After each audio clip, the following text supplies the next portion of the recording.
ये आकाशवाणी रायपुर है। प्रादेशिक समाचार बुलेटिन के साथ मैं शशिकांत यादव।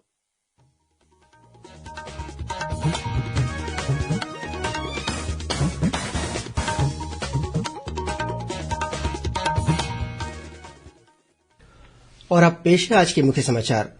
संसद का मानसून सत्र इस महीने की 18 तारीख से शुरू होगा, जो 12 अगस्त तक चलेगा। सिंगल यूज प्लास्टिक यानी एक बार उपयोग में आने वाले प्लास्टिक पर प्रतिबंध आज से लागू हो गया है। सुकमा जिले के मनकापाल में पुलिस के साथ हुई मुठभेड़ में 5 लाख रूपये का इनामी माओवादी मारा गया।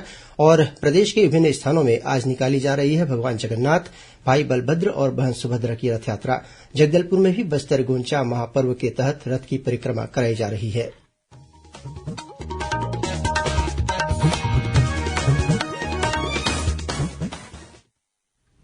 अब समाचार विस्तार से।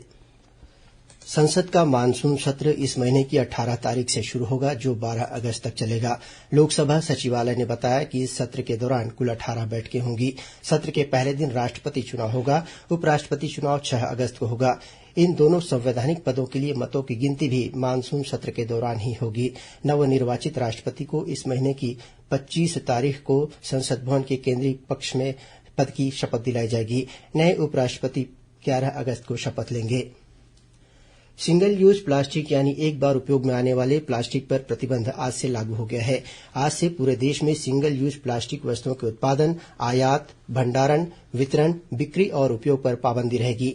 प्रतिबंध के दायरे में जिन वस्तुओं को शामिल किया गया है उनमें प्लास्टिक की तिल्ली के कान का मैल निकालने वाले buds, candy sticks, ice cream sticks, polystyrene यानी thermocol, plastic plate, plastic cup और प्लास्टिक के बर्तन शामिल है। पर्यावरण, वन और जलवायु मंत्रालय ने बताया कि प्रतिबंध को प्रभावी रूप से लागू करने के लिए एकल उपयोग वाले प्लास्टिक सामान के अवैध उत्पादन, आयात, भंडारण, वितरण और बिक्री पर निगरानी रखने के लिए राष्ट्रीय और राज्य स्तर की नियंत्रण कक्ष बनाए जाएंगे। प्रदेश के सभी शासकीय कार्यालयों में अब छत्तीसगढ़ महतारी का चित्र लगाना अनिवार्य होगा। सामान्य प्रशासन विभाग ने इस संबंध में निर्देश जारी किया है। इसके साथ ही सभी कार्यक्रमों की शुरूआत छत्तीसगढ़ महतारी की पूजा अर्चना के साथ करने के निर्देश दिए गए हैं। जारी निर्देशों में कहा गया है कि छत्तीसगढ़ महतारी के चित्र सभी शासकीय कार्यालयों, कार्यक्रमों, शैक्षणिक और प्रशिक्षण संस्थानों, पंचायतों तथा स्थानीय निकायों के भवन में लगाया जाए। केंद्रीय ग्रामीण विकास और पंचायती राज मंत्री गिरिराज सिंह 4 से 7 जुलाई तक कोरबा के प्रवास पर रहेंगे। वे 4 जुलाई को कोरबा पहुंचेंगे और 5 जुलाई को शहर के स्थानीय कार्यक्रमों में शामिल होंगे। 6 जुलाई को वे सुबह 10 बजे जिला पंचायत कक्ष में भारत सरकार की विभिन्न योजनाओं के लाभार्थियों के साथ चर्चा करेंगे। उसके बाद जिला प्रशासन के वरिष्ठ अधिकारियों के साथ योजनाओं के क्रियान्वयन की समीक्षा करेंगे। केंद्रीय मंत्री 7 जुलाई को जिले में विभिन्न विकास कार्यस्थलों का दौरा भी करेंगे। आज नेशनल डॉक्टर्स डे है। इस अवसर पर मुख्यमंत्री भूपेश बघेल ने देश और प्रदेश के सभी चिकित्सकों को बधाई और शुभकामनाएं दी हैं। इस मौके पर इंडियन मेडिकल एसोसिएशन द्वारा आयोजित नेशनल डॉक्टर्स डे सम्मान समारोह में मुख्यमंत्री भी शामिल हुए। इस मौके पर उन्होंने कोविड काल के दौरान उत्कृष्ट कार्य करने वाले डॉक्टरों और सामाजिक संस्थाओं को सम्मानित किया। साथ ही 3 डॉक्टरों को लाइफ टाइम अचीवमेंट अवार्ड भी प्रदान किए। सुकमा जिले के मनकापाल में पुलिस के साथ हुई मुठभेड़ में एक माओवादी मारा गया है, जिसका शव बरामद कर लिया गया है। इस पर 5 लाख रूपये का इनाम घोषित था। मिली जानकारी के अनुसार आज सुबह डीआरजी की टीम सर्चिंग पर निकली थी। इसी दौरान गादीरास थाना क्षेत्र के बोरापारा के जंगलों में माओवादियों के साथ पुलिस की मुठभेड़ हो गई। पुलिस की जवाबी कार्रवाई के बाद माओवादी वहां से भाग निकले। बाद में घटनास्थल की तलाशी के दौरान एक माओवादी का शव बरामद किया गया, जिसकी पहचान दरभा डिवीजन के मलांगीर एरिया कमेटी सदस्य के रूप में हुई है। वहीं बस्तर जिले के बास्तानार काकलूर मार्ग पर जांच के दौरान पुलिस ने 9 संदिग्ध लोगों को गिरफ्तार किया है। इनमें से 5 आरोपी बीजापुर जांगला क्षेत्र के माओवादियों के सक्रिय सहयोगी बताए जाते हैं। आरोपियों के पास से बूस्टर, 13 नग डेटोनेटर, 2 बंडल कार्डेक्स वायर, 1 4पहिया वाहन, 1 2पहिया वाहन बरामद किया गया है। दक्षिण पूर्व मध्य रेलवे के नागपुर रेल मंडल के राजनांदगांव रसमाड़ा रेलखंड के बीच 3 जुलाई की सुबह 10 बजे से 6 जुलाई की सुबह 10 बजे तक नॉन इंटरलॉकिंग कार्य किया जाएगा। इसके कारण इस मार्ग पर चलने वाली कुछ गाड़ियों का परिचालन रद्द कर दिया गया है। वहीं कुछ गाड़ियों को बीच में ही समाप्त किया जाएगा। राजनांदगांव जिले में हुई सड़क दुर्घटना में पिता पुत्र की मौत हो गई। पुलिस के अनुसार खैरागढ़ विकासखंड के प्रकाशपुर निवासी पिता पुत्र बीती रात नागपुर महाराष्ट्र से अपने गांव लौट रहे थे। इसी दौरान गुमानपुर के पास अज्ञात वाहन की चपेट में आने से उनकी मौत हो गई। उधर जांजगीर चांपा जिले के दरभा गांव में दोपहिया वाहनों की भिड़ंत में स्कूटी सवार एक छात्रा की मौत हो गई, जबकि मोटरसाइकिल सवार 2 युवक गंभीर रूप से घायल हो गए, जिन्हें बिलासपुर रेफर किया गया है। प्रादेशिक समाचार आप आकाशवाणी रायपुर से सुन रहे हैं। छत्तीसगढ़ की खबरों से है आपका वास्ता और खबरों की विश्वसनीयता से है हमारा वास्ता। आकाशवाणी समाचार रायपुर के प्रादेशिक समाचार बुलेटिन के साथ ही हमारे समसामयिक कार्यक्रम आप रेडियो के अलावा अपने मोबाइल पर भी सुन सकते हैं। आकाशवाणी समाचार फेसबुक, ट्विटर और यूट्यूब पर भी उपलब्ध है। हमारा Facebook page Chhattisgarh news on AIR, Twitter handle CGAIR news और हमारा यूट्यूब चैनल है छत्तीसगढ़ AIR न्यूज। तो अब रेडियो के साथ ही आपके मोबाइल के जरिए भी हम पहुंच रहे हैं आप तक। छत्तीसगढ़ की हर खबर के लिए सुनते रहिए आकाशवाणी समाचार। और अब आगे बढ़ते हैं बाकी के समाचारों की ओर। आज देश के विभिन्न स्थानों में भगवान जगन्नाथ की रथ यात्रा निकाली जा रही है। राष्ट्रपति रामनाथ कोविंद, उपराष्ट्रपति M वेंकैया नायडू और प्रधानमंत्री नरेन्द्र मोदी ने रथ यात्रा पर लोगों को शुभकामनाएं दी है। इधर छत्तीसगढ़ में भी रथ यात्रा का पर्व श्रद्धा और उत्साह के साथ मनाया जा रहा है। आज सुबह से ही मंदिरों में श्रद्धालुओं का तांता लगा रहा और दिन भर पूजा अर्चना का दौर जारी रहा। इस मौके पर भगवान जगन्नाथ, बलभद्र और देवी सुभद्रा को रथ पर सवार कर यात्रा निकाली गई। राज्यपाल अनुसुईया उइके ने आज रायपुर के गायत्री नगर स्थित प्रसिद्ध जगन्नाथ मंदिर में भगवान जगन्नाथ की पूजा अर्चना कर देश और प्रदेशवासियों की सुख समृद्धि की कामना की। उसके बाद ढोल नगाड़े और शंख की मधुर ध्वनि के साथ भगवान जगन्नाथ, बलभद्र और सुभद्रा की प्रतिमाएं रथ तक लाई गईं। राज्यपाल महाआरती में शामिल हुई और रथ खींचकर यात्रा का शुभारंभ किया। इस अवसर पर विधानसभा अध्यक्ष डॉक्टर चरणदास महंत और सांसद ज्योत्सना महंत सहित बड़ी संख्या में श्रद्धालु उपस्थित थे। वहीं मुख्यमंत्री भूपेश बघेल ने रायपुर के गायत्री नगर स्थित जगन्नाथ मंदिर में छेरा पहरा की रस्म पूरी कर सोने की झाड़ू से बुहारी लगाकर रथ यात्रा की शुरुआत की। उन्होंने भगवान जगन्नाथ, भाई बलभद्र और बहन सुभद्रा की पूजा अर्चना कर प्रदेशवासियों की सुख समृद्धि और प्रदेश में अच्छी बारिश की कामना की।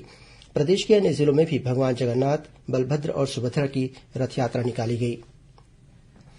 14 जून से शुरू हुए बस्तर गुंचा महापर्व के तहत आज रथ यात्रा के मौके पर भगवान जगन्नाथ, बलभद्र तथा बहन सुभद्रा के 22 विग्रहों की विधि विधान से पूजा अर्चना के बाद 3 रथों में सवार कर रथ की परिक्रमा कराई जा रही है। रथ परिक्रमा के बाद भगवान के सभी विग्रहों को सिरहा सार भवन के गुडिंचा में विराजित करेंगे, जहां श्रद्धालु आगामी 10 जुलाई तक भगवान के दर्शन कर सकेंगे।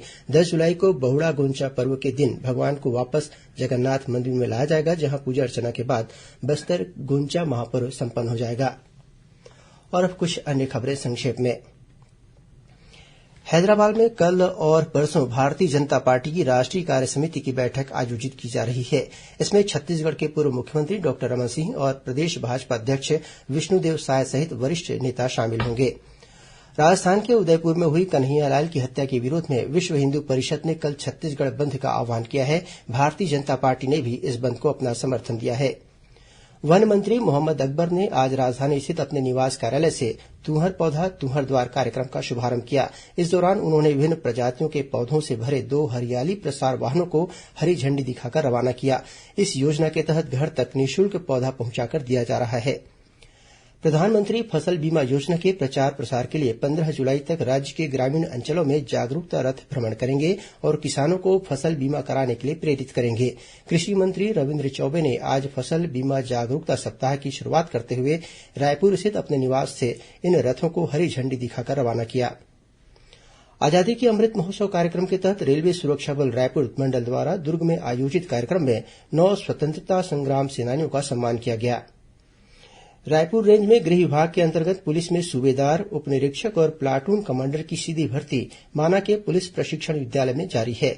इन पदों पर भर्ती में शामिल होने के लिए अंतिम तिथि 3 जुलाई है। नीति आयोग ने आकांक्षी जिला राजनांदगांव को महिला सशक्तिकरण और उनके हित की दिशा में किए जा रहे उल्लेखनीय कार्य के लिए अग्रणी जिलों में शामिल किया है।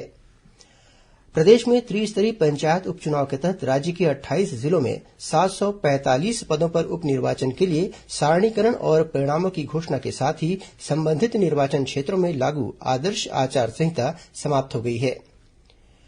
इंद्रराज सिंह ने कल रिसाली स्थित सीमांत मुख्यालय सीमा सुरक्षा बल भिलाई के नए महानिरीक्षक का पदभार ग्रहण किया।